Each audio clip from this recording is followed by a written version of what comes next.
So hello guys, welcome to my channel Piu ভাই। আজকের এই ভিডিওতে আমরা আলোচনা করব 8 নভেম্বর মার্কেটে কীরকমভাবে মার্কেটে প্রাইস অ্যাকশন খেটেছে, কীরকম কি মার্কেটে বিহেভিয়ার ছিল, সে সমস্ত কিছু আমরা আলোচনা করব। সো আজকের এই ভিডিওতে আমরা দুটো ইন্ডেক্স নিয়ে আলোচনা করব, একটা হচ্ছে নিফটি এবং একটা হচ্ছে ব্যাঙ্ক নিফটি এবং আরেকটা হচ্ছে মিড ক্যাপ নিফটি। ওকে, সো চলো কোনো দেরি না করে আজকের এই ভিডিওটা আমরা শুরু করি। তো আমরা 8 নভেম্বর দেখেছিলাম মার্কেট যে প্রিভিয়াস ডে যে ক্লোজ করেছিল তার উপরে মার্কেট ওপেন হয়েছে। সো আজকে কাইন্ড অফ একটা গ্যাপ আপ ওপেন হয়েছিল। গ্যাপ আপ ওপেন হওয়ার সাথে সাথেই কী হয়েছিল, একটা বেশ একটা বড় রকমের ক্যান্ডেল ফর্ম হয়েছিল, ঠিক আছে। সো আমরা 15 মিনিট পর্যন্ত আমাদের যে স্ট্র্যাটেজি অনুসারে কী করি, আমরা 15 মিনিট কোনো রকমভাবে আমরা ট্রেড নেই না, কারণ আমরা জানি যে যারা এফআইআই আছে, ডিআইআই আছে, তারা যে 15 মিনিট ধরে তাদের পজিশনগুলোকে তারা এক্সিকিউট করে, ঠিক আছে। সো মার্কেটে তোমরা যখনই তোমরা মার্কেটে ট্রেড নেবে, তখন তোমরা এটা সিকিউর হবে বা এটা কনফার্ম হবে যে 15 মিনিট পর্যন্ত কোনো ট্রেড যেন না নেওয়া হয়। লাইক 9:15 থেকে তোমার মার্কেট চালু হয়, ঠিক আছে। 9:15 থেকে তোমার মার্কেট চালু হয়, 9:30 পর্যন্ত তোমরা জাস্ট মার্কেটটাকে ওয়াচ করবা, নিজের সাপোর্ট রেসিস্ট্যান্স ড্র করবে। সো যা যেরকম স্ট্র্যাটেজি আছে সেটার জন্য ওয়েট করবে, বাট স্টিল 15 মিনিট তোমরা কোনো রকমভাবে ট্রেড নেবে না। ওকে, সো মার্কেটে আমাদের 51,800 একটা রেসিস্ট্যান্স ছিল। তোমার ফার্স্ট যে 930-তে তোমার এটা ক্লোজ করে ফেলেছিল। সো এখানে আমি একটা ট্রেডের অপরচুনিটি দেখেছিলাম। সো এখানে আমার এন্ট্রি ছিল, আমি সবসময় 60 পয়েন্টের একটা এসএল আমি একটা হিসাব করে চলি। 60 পয়েন্টের মানে সেটা তুমি যদি ডেল্টা যদি তুমি ক্যালকুলেট করতে চাও, তো নিয়ার অ্যাবাউট এটা তোমার 30 to 35 ম্যাক্স 40 পয়েন্টের আমার এসএল থাকে, ঠিক আছে। এবং আমার যেটা টার্গেট থাকে সেটা হচ্ছে 1:3, ঠিক আছে। সো এখানে 1:3 অ্যাচিভ খুব সহজেই চলে এসেছিলো, কারণ এখানে 52,000 আমার রেসিস্ট্যান্স ছিল আমাদের, ঠিক আছে। যার সঙ্গে আমি বেশিক্ষণ হোল্ডও রাখিনি, কারণ এটা একটা ছোটো একটা ট্রেড প্রথমেই হয়ে গেছে। ওকে, সো মার্কেট এখানে অনেকটা ট্র্যাপ করেছে, কারণ তুমি দেখবে যে মার্কেট এখান থেকে ডাইরেক্ট তোমার 52,000টা তোমার রেসিস্ট করেছে। 52,000 রেসিস্ট করার পর দেখো মার্কেটে টাচ করে সঙ্গে সঙ্গে একটা রেড ক্যান্ডেল নিয়ে যতগুলো বাইং ছিল সমস্ত বাইংগুলোকে কী করেছে, দেখো সমস্ত বাইগুলো যারা বাই করেছিল সবারই একটা এসএল হিট করে দিয়েছে, ঠিক আছে। সো এটা একটা ট্র্যাপের মধ্যে পড়েছিল। সো মোটামুটি তোমার 1 ঘন্টার মতো ট্রেড হওয়ার পর, মোটামুটি 1 ঘন্টা না 30 মিনিট ট্রেডিংয়ের পর দেখো কোনো রকমভাবে কোনো ক্যান্ডেল ফর্ম হয়নি যেটা দেখে কেউ ট্রেড নিতে পারে।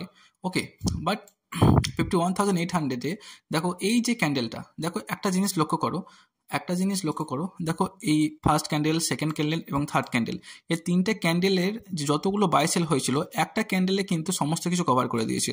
সো এখান থেকে একটা বড় রকমের একটা ভলিউম জেনারেট হয়েছে। ওকে, সো সেইটা আমরা দেখে এখানে একটা আমরা ট্রেডের কথা আমরা চিন্তা ভাবনা করতে পারতাম। ওকে, এখানে আমরা একটা ট্রেডের কথা চিন্তা ভাবনা করতে পারতাম, এসএল থাকতো তোমার হাইটা। ওকে, এবং তোমার স্টপ লস ওটা থাকতো, এবং টার্গেট তুমি 1:2, 1:3 বা তুমি 51,500 পর্যন্ত দিতে পারতে, কারণ এখানে তুমি সবসময় কী করতে, এসএলটা ট্রেল করার চেষ্টা করতে, ঠিক আছে। সো আমি বলবো সবসময় বেশিক্ষণ হোল্ড না রেখে তোমার যদি যেই পরিমাণ তুমি রিস্ক ম্যানেজমেন্ট ফলো করো, সেখানে তোমার যেন রিস্ক রিওয়ার্ড 1:2 or 1:3 যেন থাকে, ঠিক আছে। 1:2 or 1:3 যেন তোমার রিস্ক রিওয়ার্ড থাকেই, ঠিক আছে, সেই হিসাবে। সো ব্যাঙ্ক নিফটিতে আমার এটাই ছিল দুটো ট্রেড। ওকে, সো আমি মোটামুটি 12টার আগে আমার ট্রেড কমপ্লিট হয়ে যায়, আমি মার্কেটে সারাক্ষণ বসে থাকি না।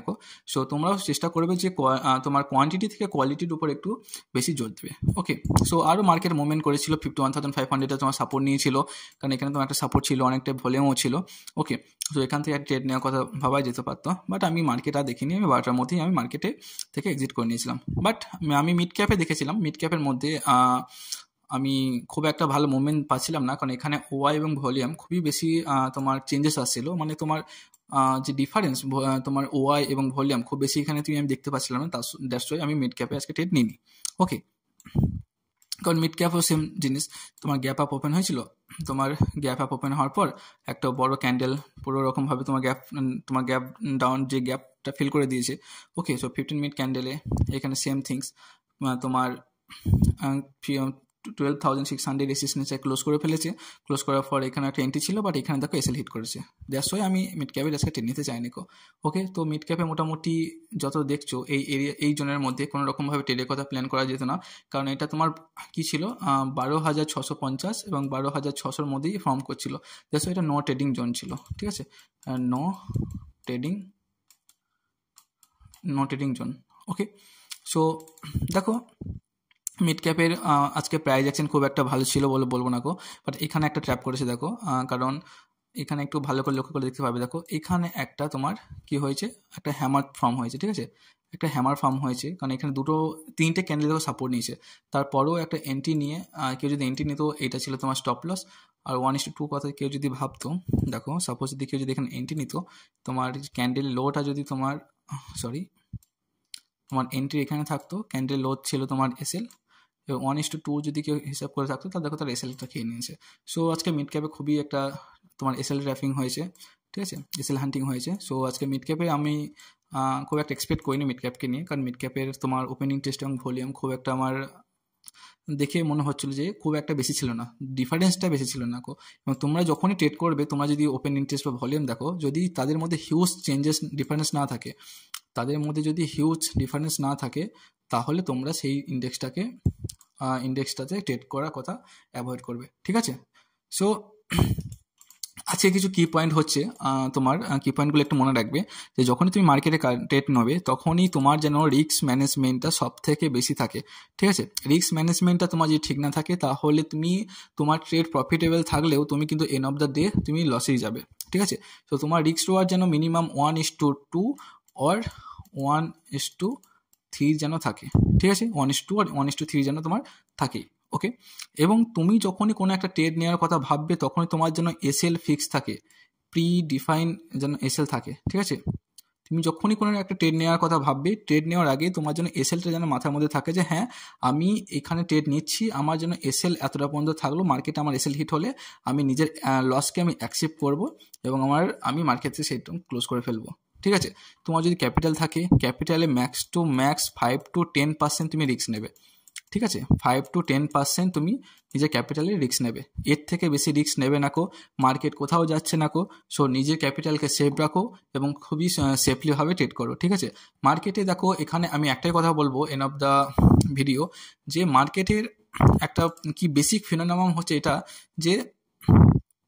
যে নিজের লসকে অ্যাকসেপ্ট করবে, যে মার্কেটকে ব্লেম করবে না, ঠিক আছে, যে মার্কেট থেকে ফ্রাস্ট্রেশন হবে না, সেই কিন্তু মার্কেটে সার্ভাইভ করতে পারে। ওকে, সো আমি আবার রিপিট করছি, accept your losses.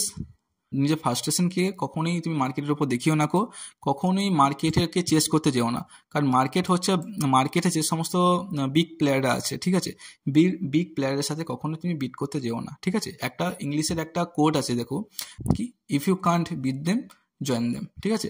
K manage করে চলো এবং অ্যাকসেপ্ট ইওর লসেস অ্যান্ড খুব সেফলিভাবে ট্রেড নাও, এবং তোমরা চেষ্টা করবে যাতে মিনিমাম 1 থেকে 2টো ট্রেড নাও, ম্যাক্স টু ম্যাক্স 2টো ট্রেড, তার থেকে বেশি যেন ট্রেড সংখ্যা না হয়। তোমার রিস্ক ম্যানেজমেন্ট যেন 1:2 1:3 থাকে এবং পার ট্রেড 5 to 10% যেন রিস্ক থাকে, ঠিক আছে, ম্যাক্স টু ম্যাক্স 10% তোমার ক্যাপিটালের উপর। ওকে, সো আই হোপ তোমাদের এই ভিডিওটা একটু হলেও ভালো লেগেছে। যদি এই ভিডিও থেকে কিছুটা তোমার যদি শিখে থাকো, বা যদি মনে হয় যে এই ভিডিও থেকে কিছু ইনফরমেশন তোমাদের ভালো লেগেছে, তাহলে অবশ্যই সাবস্ক্রাইব করে লাইক বাটনটা প্রেস করে দিও। সো দেখা হচ্ছে তোমাদের সাথে নেক্সট